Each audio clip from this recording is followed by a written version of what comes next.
Karena orang tanpa trigger tidak akan merasa tidak ada yang salah sama konsumsi, tidak akan merasa ada yang salah sama konsumsinya gitu. Ya sampah itu kan adalah konsekuensi dari konsumsi. Butuh itu adalah kalau kita nggak punya barang itu kita mati atau kita nggak bisa berfungsi sebagai manusia. Tapi kalau misalnya keinginan ya kalau barang itu nggak ada, kita tetap bisa hidup dan tetap bisa fungsional.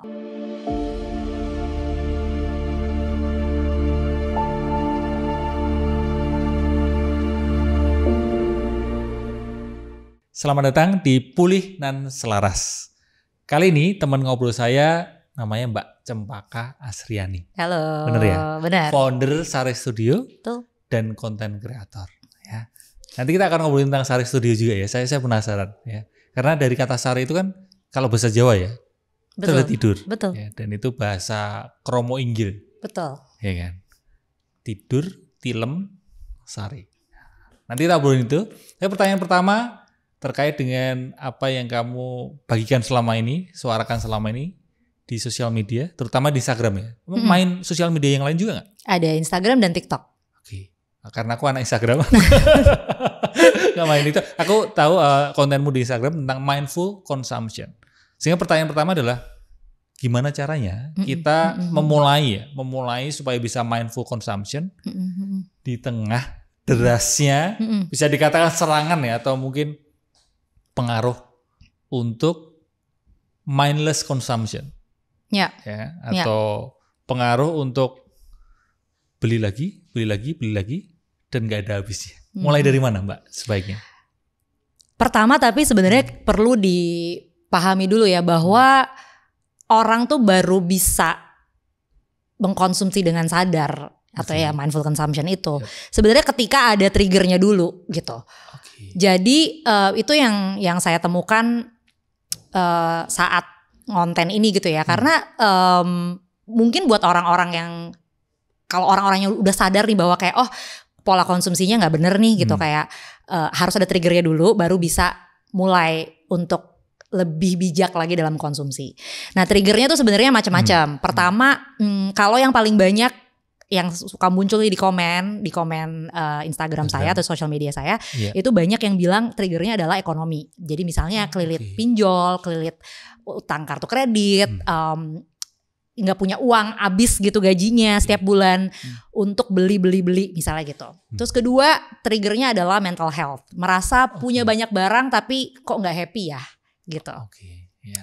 Terus ketiga biasanya lingkungan, mulai sadar bahwa kayak isu sustainability, isu global warming gitu. Jadi kayak merasa bahwa kayak semakin belanja makin banyak sampah, terus ya pokoknya isunya lebih lingkungan. Jadi sebenarnya harus ada triggernya dulu nih.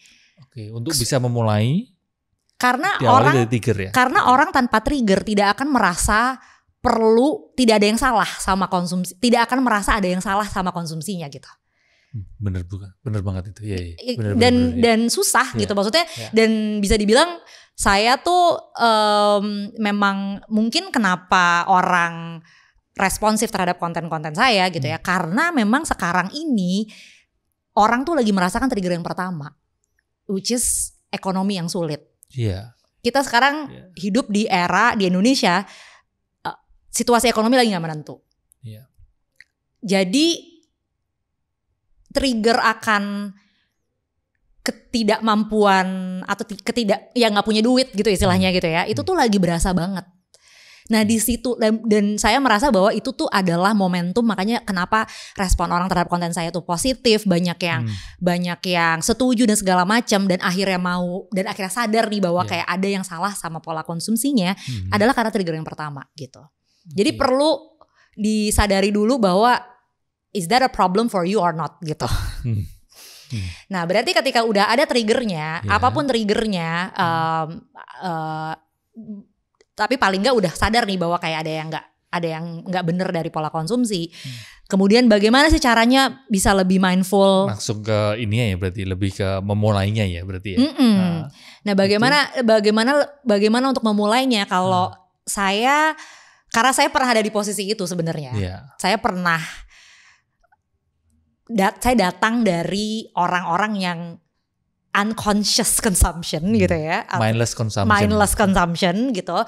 Nah kalau buat saya tuh triggernya adalah saya merasa ya pertama uang, saya merasa di satu sisi ada dalam fase hidup saya kok nggak punya tabungan ya gitu. Memang nggak sampai ke pinjolan kartu kredit segala macam, tapi kok kayak kenapa duitnya habis terus gitu. Terus sampai kedua triggernya lagi adalah saya pindah rumah, storage saya itu cuman ada yang terbatas, cuma ada segitu aja. Di situ baru sadar banget bahwa ternyata apa yang saya punya ini banyak banget gitu. And then at that time saya nggak merasa ya biasa aja lah, not the happiest gitu. Nah dari situ kemudian menyambung pertanyaan tadi gitu jawabannya, gimana sih caranya kalau mau mulai? Saya itu menyadari pertama kali pada saat era COVID gitu ya. Oh, dimulai dari era COVID. Kurang lebihnya di situ. Kita banyak sendiri, kita banyak di rumah gitu ya. Dan saya melakukan banyak inner works. Yang berpengaruh di saya adalah I do a lot of journaling. Dan specifically gratitude journaling. Jadi dari situ tuh itu sebuah habit yang simple banget. Tapi saya lakukan tuh setiap hari. Saya tuliskan 5 hal yang membuat saya bersyukur setiap hari. Dan di antara semua yang saya tulis di situ nggak ada saya pernah menyebutkan possession. Saya nggak pernah bilang bahwa I'm thankful for my bags or my shoes or my clothes gitu. Dan kelihatan patternnya gitu, ada polanya gitu bahwa yang kita butuhkan sebenarnya di dunia ini tuh nggak banyak gitu. Yang kita butuhkan di dunia ini nggak banyak. Dan sebagian besar kita udah punya, tapi kita nggak sadar aja. Misal kesehatan, udara untuk bernafas, tempat tinggal, apapun itu, keluarga atau ya orang terdekat gitu. Udah bolak-baliknya di situ-situ aja. Sandang pangan papan. Iya udah nggak. Dan di situ ya inner works atau ya journaling itu yang membuat saya lama-lama kayak ya ternyata nggak butuh semua barang-barang ini gitu. Nah jadi sebenarnya ya berarti menjawab pertanyaan tadi, ya memang kita harus gali lagi sebenarnya apa sih yang kita butuhkan gitu. Harus sadar dulu sebenarnya kita tuh butuhnya apa. Karena setiap orang sebenarnya beda-beda. Tapi saya berani jamin bahwa yang kita butuhin itu walaupun beda-beda tapi gak akan banyak. Lebih sedikit daripada yang kita inginkan. Yang kita bayangkan juga. Iya. Gitu. Oh lebih sedikit ya benar juga. Ya karena yang kita bayangin ingin kadang kebutuhannya. Ingin sih banyak pasti. Banyak. Tapi kebutuhan yang kita bayangkan itu seringkali lebih banyak daripada kebutuhan senyatanya ya. Betul. Benar sekali. Kembali lagi ke yang tadi. Ketika kita hidup di era yang tadi mindless consumption. Diterpa begitu banyak godaan. Akhirnya di alam bawah sadar kita taunya yang kita butuhin itu banyak gitu. Tapi padahal yang kita inginkan itu banyak. Padahal sebenarnya yang kita butuhkan enggak Contoh banyak. Ini cerita ya Mbak ya. Ini kacamata misalnya. Kan saya pakai kacamata. Kacamata gini-gini aja kan. Maksudnya selama minusnya udah tercukupi sesuai ya udah gini-gini aja. Tapi ketika saya ngelihat iklan Mbak kan tiba-tiba nongol kan di handphone. Sekarang kan iklan juga muncul aja gitu. Udah kayak kelihatannya kurang deh kacamataku. Selalu ada yang salah kan? Iya. Aku insecure dengan kacamataku ini. Ganti ya gitu. Iya. Itu salah satu ini ya. Ambience-nya sekarang kan mindless consumption ya. Jadi kita terdorong untuk tadi. Yang sebenarnya kebutuhan kita sudah tercukupi. Terus merasa kurang. Tapi kembali ke pertanyaan tadi. Ringkasnya begini ya Mbak ya. Untuk memulai kita hidup dengan mindful consumption adalah sadari triggernya dulu. Betul. Benar ya? Betul. Dan kalau triggernya tadi ada 3, yaitu adalah pertama terkait dengan ekonomi, yang kedua mental health, yang ketiga adalah lingkungan. Kalau dari 3 trigger itu kan lebih ke sisi negatif. Apakah mungkin orang dengan hidup yang baik-baik saja dan dia menyadari pentingnya mindful consumption? Oh mungkin banget. Tetap mungkin ya? Banget. Dia tidak mengalami kesulitan ekonomi. Dia juga hidupnya merasa oke, baik-baik saja, dan bahkan dia tidak terpapar tentang kesadaran akan lingkungan, dia memungkinkan untuk ini juga ya. Mungkin lah, kan sebenarnya itu kan mungkin tadi Mas Haji bilang lebih kayak ekstrimnya ya. Tapi kan kalau dalam kasus saya aja gitu, sebenarnya saya nggak sampai, istilahnya belum sampai, ya mental health itu kan banyak ya ininya. Spektrumnya kan luas ya. Tapi kayak misalnya dengan kita berpikir bahwa kayak oke, hidup baik-baik saja tapi kayak I'm not happy gitu. Itu kan sebenarnya cukup, menurut saya udah cukup triggering gitu. Sebenarnya maksudnya cukup menjadi alasan untuk setidaknya ada rasa nggak nyaman gitu ya Mbak ya, bukan nggak nyampe terus menderita gitu. Keinginan untuk punya lebih banyak lagi, selalu kurang, itu kan juga menunjukkan rasa nggak nyaman. Lalu setelah menyadari trigger tadi, baru langkah berikutnya adalah untuk memulai mindful consumption adalah menyadari kebutuhan. Kebutuhan senyatanya, bukan kebutuhan yang dibayangkan, apalagi keinginan. Betul. Yang Jadi memang bersyukur itu adalah satu kata yang apa ya? Kayaknya tuh ngawang gitu in a way gitu ya, kayak aduh bahasanya gimana banget gitu ya, tapi ya di era digital ini kita tuh gampang sekali lupa bersyukur. Iya, benar sekali. Gampang banget loh, maksudnya kayak beneran kita selalu bahagia tuh selalu bersyarat gitu loh. Saya nggak happy kalau saya nggak bisa traveling ke sini, kalau saya nggak mencoret bucket list saya nggak happy. Kalau saya nggak punya barang ini saya nggak happy, saya nggak punya mobil ini saya nggak happy. Bersyarat banget. Padahal sebenarnya yang membuat kita bisa hidup dan happy dan senang itu sebenarnya kan kecukupannya tuh ya udah di situ aja gitu, dan itu kita tidak sadari karena kita bisa dibilang ya lupa bersyukur gitu. Sekarang ini aja, zaman sekarang ini ketika hidup kita baik-baik saja, baru enak buka sosial media, tiba-tiba terus kayak ada rasa insecure deh. Iyalah. Itu makanya bener banget. Sekarang ini jadi bersyukur itu jadi hal yang mewah sekali. Betul. Rasa cukup itu menjadi hal yang mewah sekali. Betul. Dan jangan dibilang maksudnya sekarang bagi saya juga it's still, ya of course it's still a work in progress. Kalau ditanya, maksud saya tuh juga masih follow influencer, masih ya pasti sama lah kayak Mas Haji juga ya, keterpa iklan juga, dan ya banyak godaan belanja tuh juga banyak, dan saya masih sangat tergoda sebenarnya. Tapi memang journey-nya juga berubah gitu. Jadi kayak sekarang ngeliat sesuatu, pengen gitu, tapi ya udah masuk ke cart, lupa. Atau kayak ya udah pengen beli, coba pikirin dulu deh seminggu, 2 hari, 3 hari, seminggu, habis itu kayaknya nggak perlu deh gitu. Jadi jangan di-resist juga gitu loh, maksudnya kayak ya udah setidaknya ada kesadaran akan mindful consumption itu udah jauh lebih baik dibandingkan nggak ada kesadaran akan hal itu. Kan? Dan itu memang yang menjadi objektif dari konten saya, membuat untuk memberikan jeda itu. Karena bukan berarti terus dituntut untuk langsung bisa perfect menerapkannya, ya kan? Itu dimulai dari kesadaran dulu kan, dan setidaknya ada kesadaran itu dulu gitu daripada sama sekali nggak ada.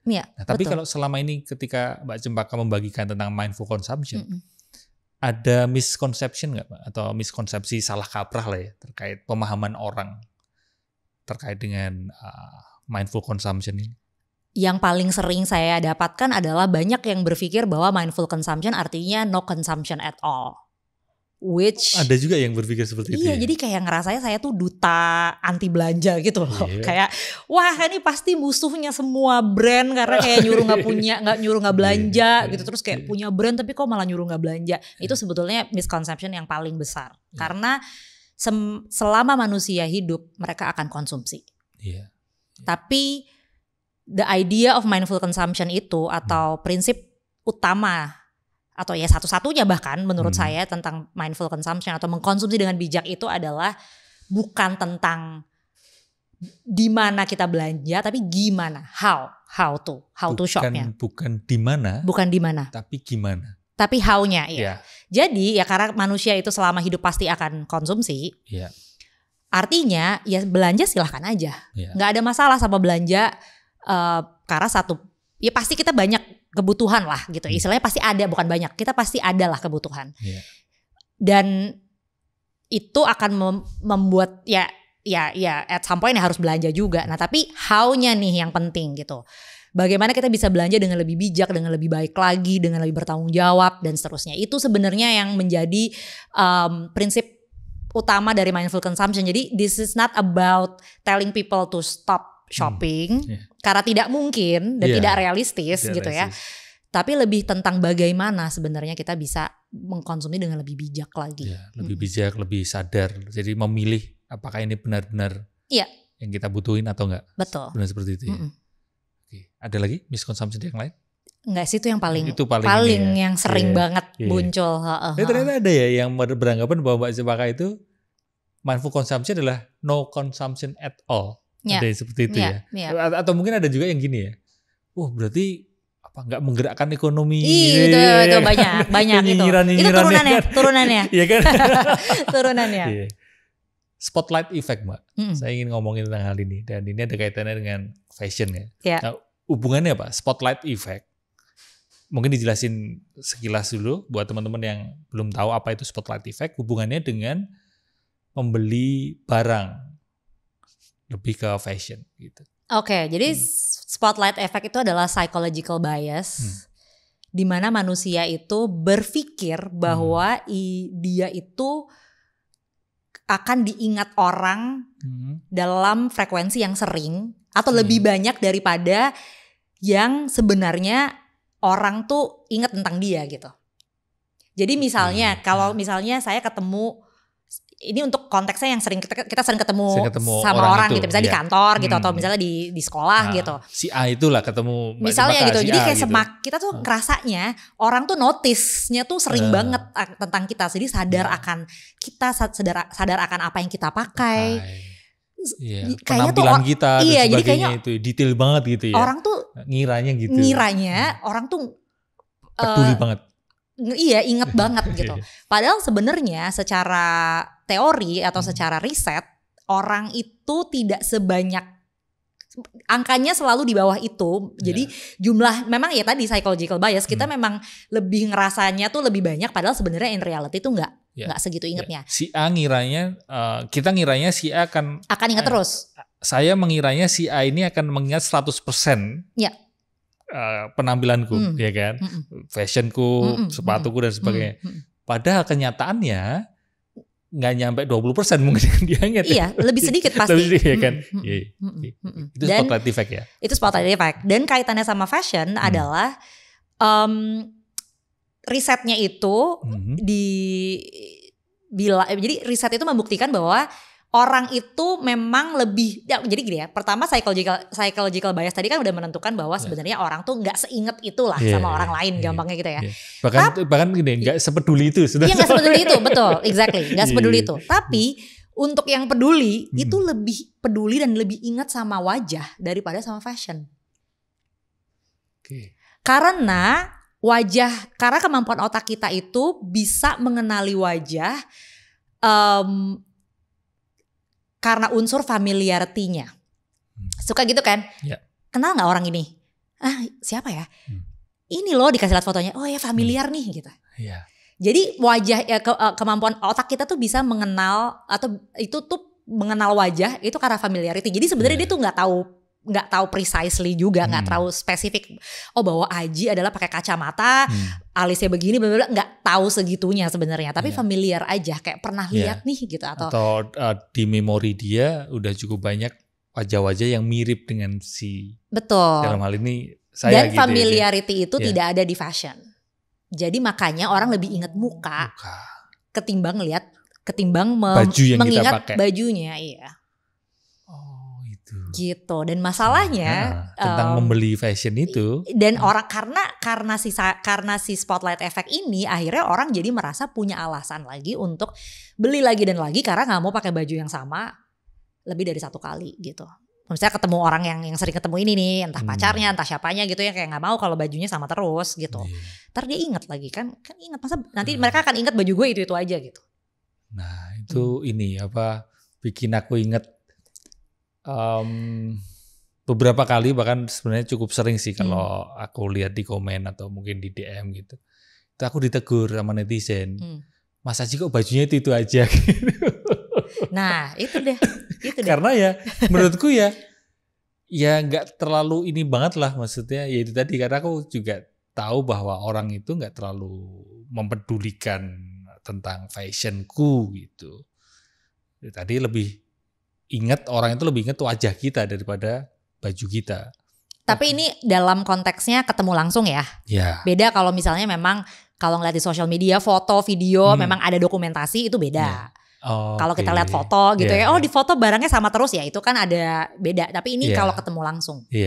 Dan aku juga termasuk orang yang ya nggak apa-apa juga gitu bahwa aku pakai baju ini terus. Dan kalau lebih ditarik lagi Mbak, tadi kan ternyata orang itu lebih ingat peduli wajah kita daripada fashion kita.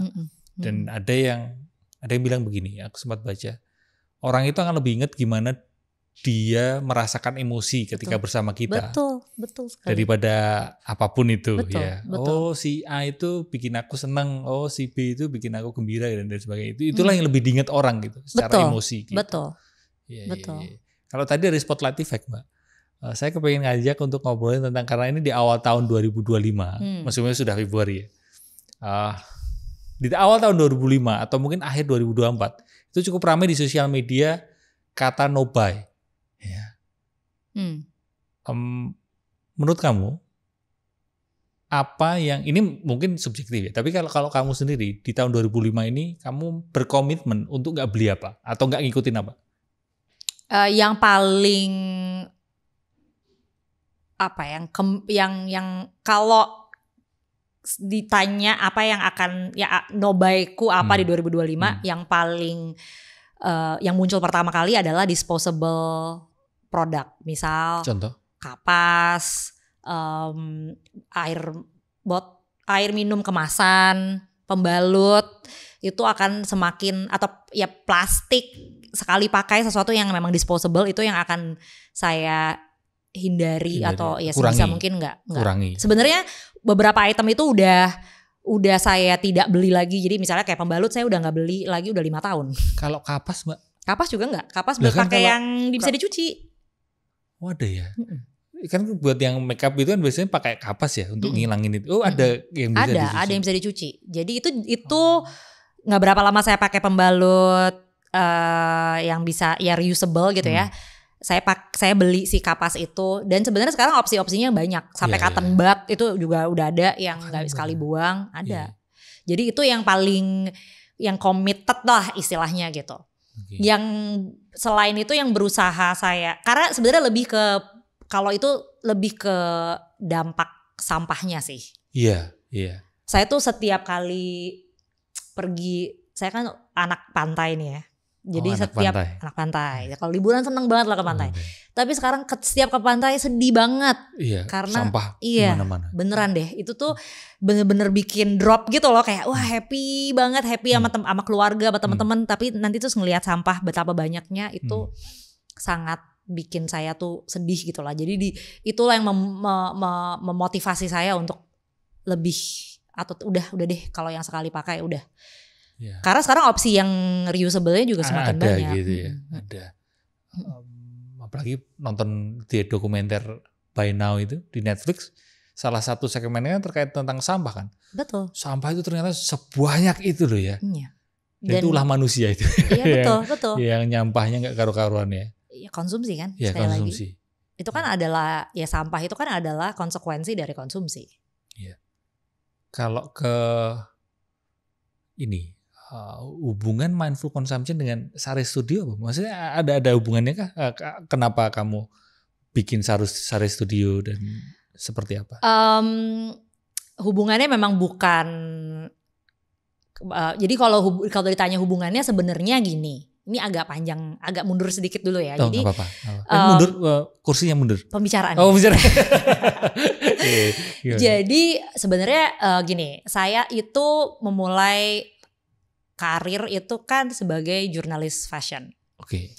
Di lulus kuliah 2008. Kuliah di jurnalis juga. Kuliah juga di komunikasi jurnalistik. Oh, memang anak jurnalis, memang anak ini ya. Iya gitu ya. Ini kepo banget gitu Iya. ya. Terus sebagai jurnalis fashion, saya tuh kan sering diundang untuk meliput fashion show, udah gitu kayak fashion week di kota-kota fashion terbesar di dunia. Dan saya tuh jadinya bisa dibilang terekspos sama tren itu cukup dini gitu. Jadi maksudnya sebelum orang masyarakat atau konsumen secara umum tahu, saya tahu duluan gitu. Dan di situ sebenarnya saya melihat bahwa yang namanya tren itu tuh berputar dengan sangat cepat. Dan lebih cepat lagi di era digital kayak sekarang. Zaman sekarang ya. Iya, kita tahu sekarang itu ada istilahnya micro trend. Jadi kalau micro trend itu bahkan berputarnya bisa less than 3 months. Sedangkan kalau tren sendiri itu secara riset itu berputar 10 sampai 20 tahun. Makanya kenapa sekarang gayanya 90-an lagi, yaitu ya udah balik lagi dari zaman. Ya. Iya. Tapi kalau micro trends itu 3 bulan. 3 months. Dan itu di apa ya? Tumbuh subur karena sosial media. Karena segitu cepatnya konsumsi berita atau ya misalnya informasi gitu ya. Informasi kan berputar dengan sangat cepatnya. Menimbulkan si micro trend tadi yang ngikut, itu konsekuensinya lah istilahnya. Contoh misalnya biar lebih mudah dimahami, jadi misal tren baju kayak gini gitu ya, gitu. Oke, aku udah punya nih sesuai dengan tren itu gitu. Selang 2 bulan 3 bulan ngeliat di sosial media, kok berganti ya trennya ya? Wah, bajuku ini yang dulu ngikutin tren, udah usang ini gitu, udah lampau ini. Betul. Terus kepengen lagi memperbarui yang ngikutin tren 3 bulan itu. Iya. Dan terus gitu ya. Dan cepat banget. Jadi terutama misalnya kayak mungkin ya ada yang tampilan gitu ya, kayak misalnya baju warna bumi gitu kan, waktu itu pernah kan warna bumi mamba bla bla bla, terus nanti ganti lagi. Atau juga produk misalnya sepatu sepatu olahraga gimana gitu ya, sneakers A gitu, merek A gitu. Semua orang pakai. Terus udah beli, nanti ganti lagi 3 bulan lagi udah ganti lagi yang lain. Udah terlanjur beli, cuma 2 bulan 3 bulan udah ada tren baru lagi, dan kita muncul keinginan. Bukan hanya keinginan, bahkan ada kebutuhan semu, aku butuh itu. Betul, merasa jadinya butuh. Nah, jadi kembali ke yang tadi kan emang ya udah tren itu berputar dengan cepatnya. Nah, di situ saya jadi punya keresahan bahwa kayak fashion tuh nggak selalu seperti itu loh gitu. Maksudnya fashion itu kan ada elemen fungsionalitasnya di situ. Nah, benar. Karena kalau enggak ya kita telanjang dong pergi ke keluar, kan nggak bisa gitu ya. Nah, dari situ sebenarnya pertama kali muncul ide bikin Sare Studio tuh sebetulnya di situ. 2015 saya kerja di satu media di majalah fashion. Di sini kantornya? Bukan. Bukan. Bukan. Nah, di situ tuh kayak ya karena terpapar dan karena punya keresahan itu, jadinya itu yang menjadi titik awalnya bikin Sare Studio tuh sebenarnya itu. Karena jadi saya pengen bikin satu brand fashion yang nggak ngikut tren lah gitu. Jadi lebih klasik, lebih trendless, sesuatu yang lebih high quality, supaya apa sih? Ya supaya fashion tuh istilahnya kayak zaman dulu gitu. Kayak ibu nenek kita kan kalau punya kebaya, punya jarik, punya kain, punya apapun, itu kayak umurnya panjang banget kan. Ya kayak gitu. Maksudnya ya fashion tuh saya pengen bikin sesuatu yang produknya tuh bisa dicintai dan tumbuh bersama si pemiliknya gitu. Nah, itu cikal bakal Sare di 2015 tadi. Nah, apakah kaitannya dengan mindful consumption? Jadi kalau kita tahu misalnya kita bicara soal sustainability, kan sekarang karena global warming dan segala macam orang makin aware lah ya. Tentang sustainability. Makin sadar bahwa fashion itu tuh polutif, terus kayaknya kita harus hidup lebih sustain lagi deh gitu ya, lebih berkelanjutan lagi gitu. Nah, apa sih biasanya kita taunya? Biasanya jangan pakai plastik, atau misalnya upcycle, recycle, pakai baju yang bahannya serat alam supaya bisa terurai dan seterusnya. Nah, atau mobil listrik misalnya gitu Mobil sekarang ya. listrik Nah, itu adalah industri centric. Tunggu. Oh ya, itu industry centric of sustainability. Jadi itu adalah istilahnya tanggung jawab dari produsen. Benar. Untuk bisa menciptakan produk-produk yang ramah lingkungan istilahnya ya. Ya pokoknya itu jadi dari sisi industri. Nah tapi ternyata pada saat saya melakukan, maksudnya saya riset lagi, saya baca lagi segala macam. Di tahun 1990-an ada satu profesor yang nanti saya bisa kasih ininya ya, linknya. Dia memperkenalkan namanya CCS, Customer Centric Sustainability. Jadi dari sisi konsumennya, which is adalah conscious or mindful consumption itu. Oh iya, benar. Kebayang nggak? Iya. Jadi dari sisi konsumennya perlu sadar juga gitu kan, untuk memilih dan memilah, bukan hanya bergantung ke produsen yang menyediakan. Ini loh yang produk yang sustain. Benar seperti itu ya? Betul. Okay. Karena yang akhirnya problematik itu kalau dilihat-lihat sebenarnya, coba kalau diperhatikan gitu ya. Yang bikin problematik itu sebenarnya bukan jumlah barangnya saja, tapi juga perilaku konsumennya. Kalau kita beli barang yang tidak sustainable quote unquote, tapi kita belinya jarang, kan sebenarnya itu nanti dia akan membuat supply-nya jadi makin sedikit ya dong, karena demand-nya sendiri sedikit. Ya prinsip ekonomi lah. Nah makanya, di situ saya bawa kayak oh ya benar juga ya, ternyata sebenarnya ada pendekatan si yang lebih customer centric tadi. Nah makanya kenapa punya brand tapi kok nyuruh orang lebih mindful consumption. Ya karena menurut saya itu jadinya come full circle gitu. Saya menciptakan produk yang lebih sustainability, yang lebih high quality gitu, yang kualitasnya lebih baik. Jadi memang diciptakan untuk bisa bertahan lama dan secara desain apa segala macam itu trendless lah, maksudnya nggak mengikuti tren. Tapi juga at the same time saya juga mengedukasi, mengajak orang-orang untuk lebih mindful consumption supaya apa sih? Supaya mereka bisa tertarik sama barang ini gitu, barang-barang yang high quality ini. Karena kan kita kalau misalnya butuhnya, kita sekarang maksudnya ketika kita mindless consumption, pasti yang dicari adalah barang yang trendy, barang yang murah, bener nggak? Bener. Karena kan maunya belinya terus dong, kalau belinya mahal kan lama ya berasa juga kan. Jadi belinya murah-murah aja deh gitu. Nah itu tuh susah gitu loh, jadinya kayak saya merasa bahwa kayak produk-produk yang memang dibuat dengan kualitas yang baik itu jadi susah punya tempat di hati konsumen, karena selama konsumennya masih sangat tadi belum gitu. teredukasi terkait dengan belum sadar lah belum sadar bisa dikatakan kalau dari sisi produsen atau dalam hal ini adalah Sare itu slow fashion bukan fast fashion. Ya kan? Slow banget. Ya karena kan fast fashion kan tadi kan 2 bulan 3 bulan ganti barang baru. Jangan sedih, seminggu sekali. Kalau di buy now kan juga ada. Iya, buy now itu seminggu sekali tuh, dan harganya terjangkau ya. Tapi yang penting menurut mereka adalah repetitifnya kan gitu. Oke. Why Sare? Kenapa namanya Sare? Apakah memang dari awalnya adalah orang Jawa dan tahu Sare itu kan tidur? Iya, karena memang produk utamanya adalah baju tidur. Produk utamanya adalah baju tidur, dan saya sendiri juga memang orang yang suka tidur gitu ya, gampangnya kayak memang seneng gitu loh, kayak leye-leye di rumah santai, ya udah jadi dan mungkin kalau aku boleh nambahin, bukan hanya perihal terkait dengan teman-teman suka tidur, tapi ngomongin tidur ini sendiri kan dalam satu hari itu 1/3 sendiri. Betul. Ya. Kita tidur itu sepertiga hidup kita memang dihabiskan untuk tidur. 8 jam, ya kan? 24 8 jam, sepertiga sendiri kita habiskan buat tidur, sehingga sebenarnya kita benar-benar perlu memperhatikan kualitas tidur kita. Bagaimana kita tidur, termasuk baju tidur gitu kan. Karena selama ini kan kita mikir alah cuma tidur aja gitu. Ada disitulah salah satu pondasi hidup sehat kita. Betul. Gitu ya. Oh begitu. Betul. Kalau teman-teman yang baru mau mulai menerapkan mindful consumption, ada nggak rekomendasi buku Mbak? Atau mungkin kamu dulu pertama kali terpapar mindful consumption ini dari buku apa?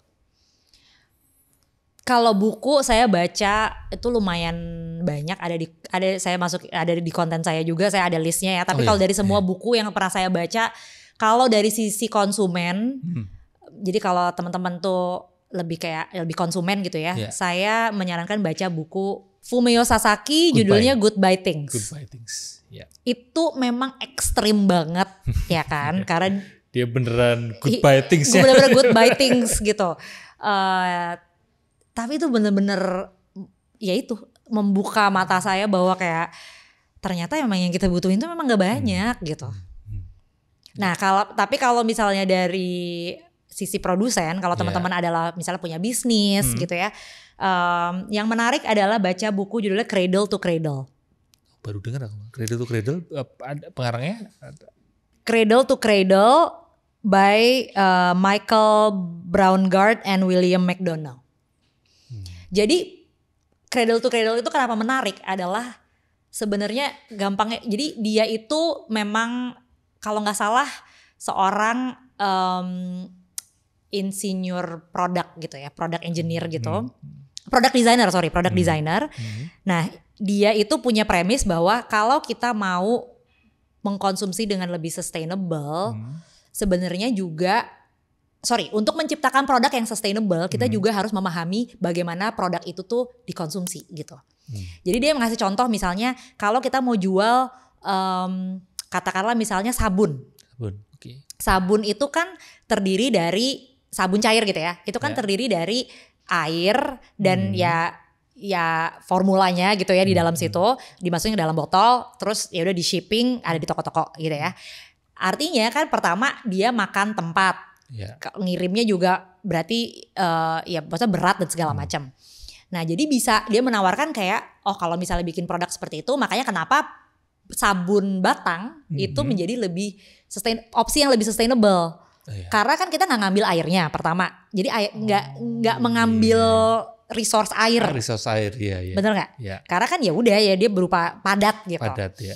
Dan juga lebih hemat tempat dalam pengiriman. Oh iya, kalau sabun cair perlu ini ya. Artinya kan kalau misalnya sabun cair lebih berat dikirim kan berarti nanti jejak karbonnya juga lebih tinggi dan segala macam. Nah tapi kalau dia pakai batangan lebih ini. Pakai batangan kan berarti kan dia lebih kecil, lebih ringkes gitu. Sama satu lagi karena dia batang, jadi dia bisa dibungkus dengan kertas. Tidak nggak larut lah, maksudnya nggak larut. Sedangkan kalau air kita bungkus pakai kertas kan nggak mungkin. Nah jadi itu loh, jadi dia buku itu sebenarnya lebih banyak sharing tentang itu gitu loh, bahwa memang harus balik lagi ke cara how-nya itu gitu. Berpikir panjang ya, jadi nggak cuma dan lebih fundamental kali ya. Bukan cuma sekedar jadi dan memberikan kita tuh perspektif bahwa kayak kenapa sih ya tadi gitu ya, kenapa sih sabun batang tuh lebih sustainable daripada sabun cair gitu misalnya. Kalau aku malah terpapar tentang mindful consumption itu pertama dari blog, itu sekian tahun yang lalu, cukup lama.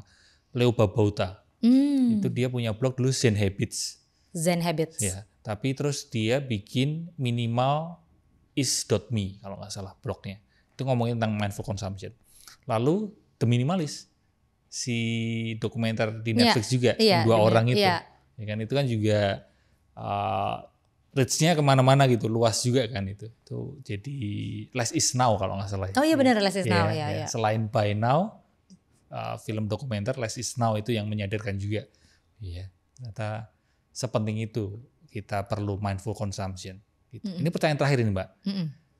Aku masih kepingin mendapatkan suatu insight yang lebih mendalam. Ketika teman-teman ini kepingin mulai menerapkan mindful consumption, seperti yang Mbak tadi bilang, menyadari triggers, ya kan, nggak cuma satu, mungkin ada beberapa, lalu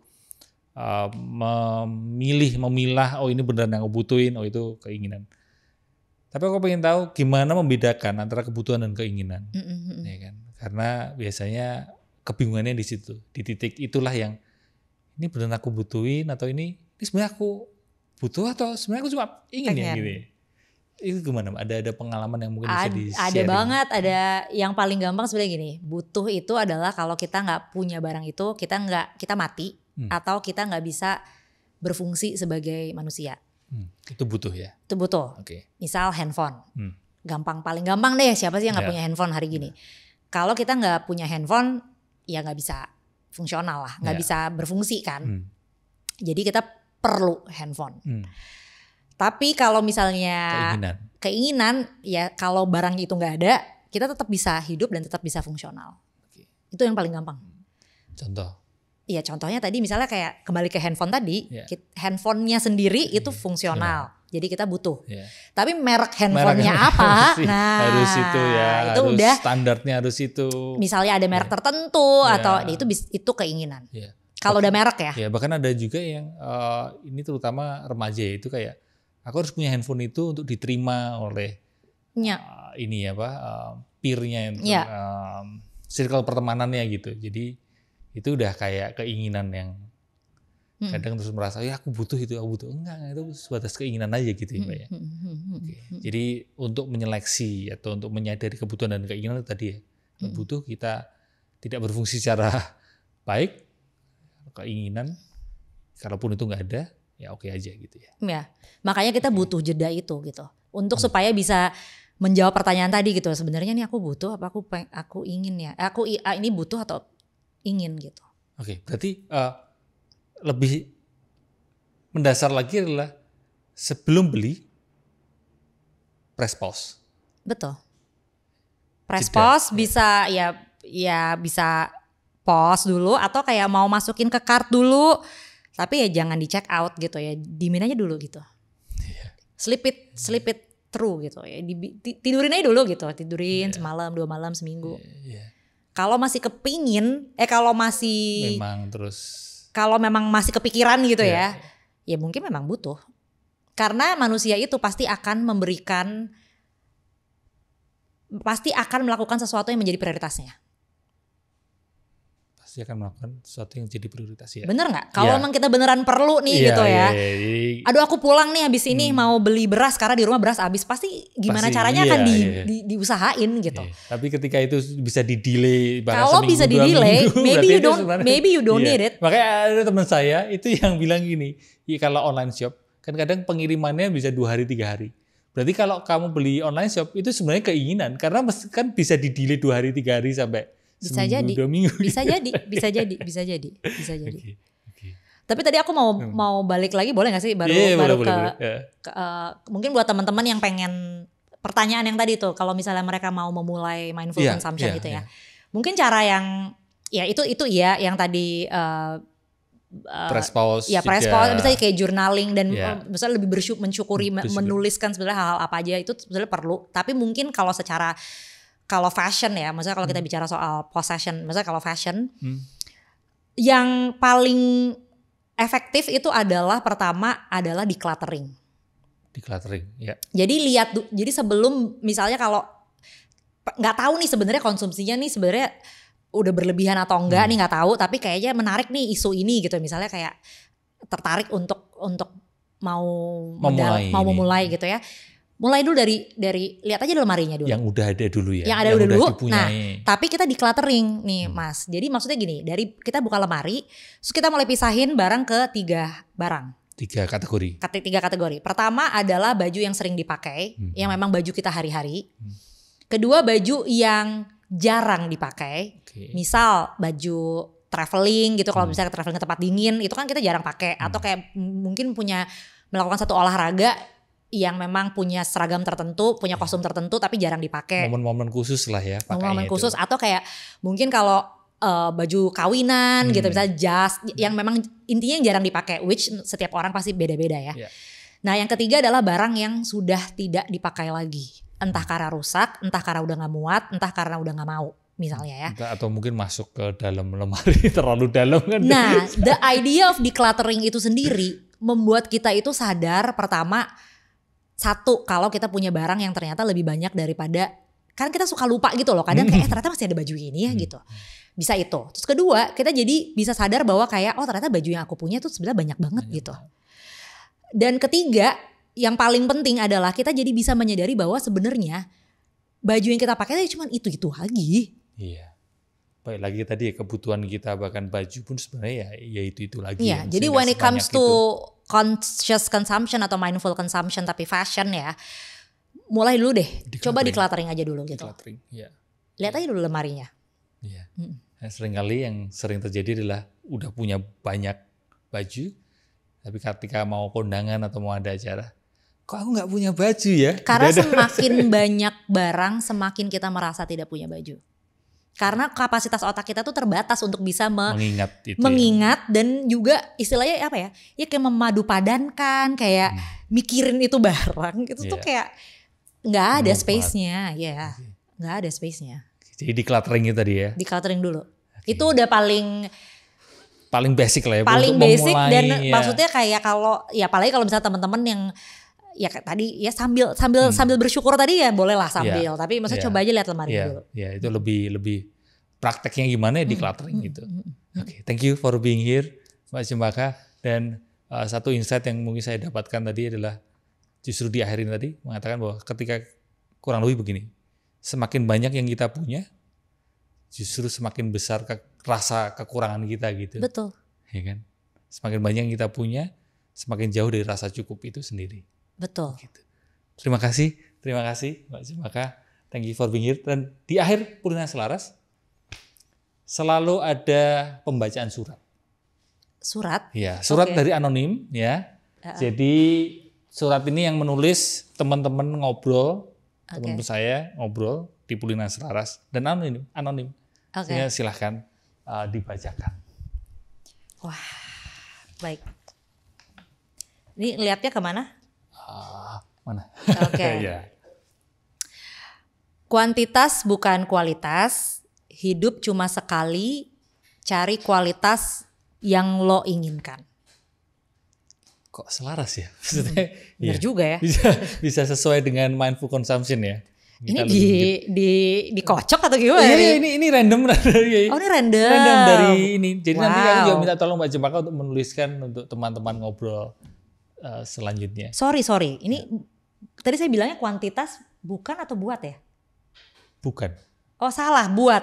Oh. Ini beneran sih kuantitas buat kualitas kan? Oh, nggak tahu. Oh, nggak baca ya? Ya gitulah, pokoknya nanti silakan tafsirkan sendiri. Kalau menurut Mbak Cempaka itu buat atau bukan? Buat. Oh, buat. Kalau kita ulang lah. Oh, iya. Kita ulang, salah baca. Nggak apa-apa. Ini masih overwhelm sama ini. Oke.